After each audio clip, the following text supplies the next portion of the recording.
Hey, what's going on, everybody? It's ETAPRIME back here again. This is going to be kind of a quick one, but I wanted to get everybody's thoughts on the recently announced AYANEO Pocket S.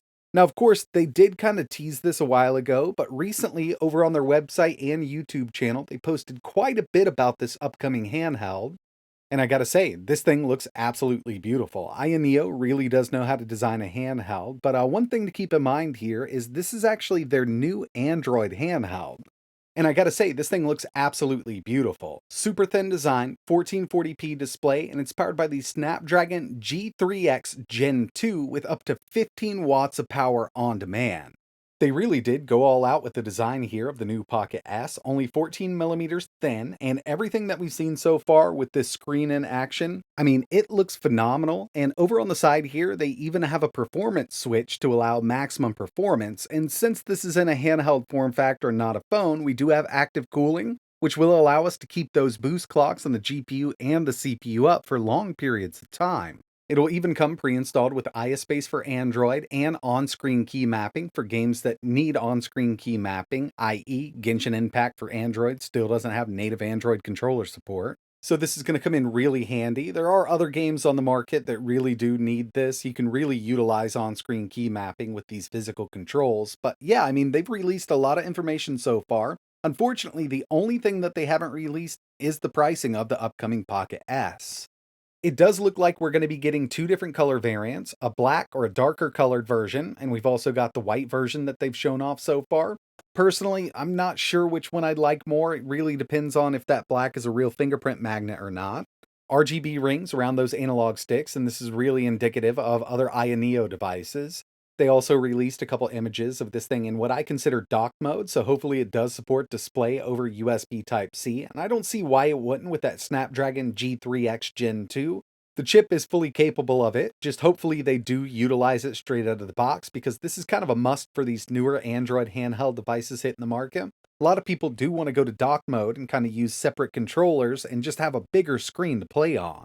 Okay, moving on to some features that we're sure of, stuff that they've announced so far. It will have Hall sensing joysticks and linear Hall triggers around back, so that's great. No drift there, really accurate. We've got that performance boost mode button over on the side, or the turbo button, which will allow us to easily switch between performance modes. And they state that this can do up to 15 watts, which is pretty crazy for an ARM chip. But with active cooling and you know how powerful these chips are nowadays, I think this thing should put down some amazing performance. When it comes to haptics, dual axis linear motors, plus we'll have a 6-axis gyro in here so we can play our games with that built-in gyro. Personally, not a huge fan of this, but I know a lot of people with these mobile games love their gyro, so it's here with the Pocket S. Large area thermal plate with active cooling, and this is going to come in really handy because this is going to be powered by that Snapdragon G3x Gen 2. This is one of Qualcomm's mobile gaming-centric chips. I mean, it's really designed for handheld gaming devices. But unfortunately, I can't find any official benchmarks online for the G3X Gen 2. Now, Qualcomm has come out and said that GPU performance is increased by 100% when you compare it to the G3X Gen 1, and that's a chip that we actually saw in the Razer Edge. Now, speaking of that chip, basically it only turned out to be kind of an overclocked Snapdragon 888. A lot of people were really disappointed by the performance it was putting out.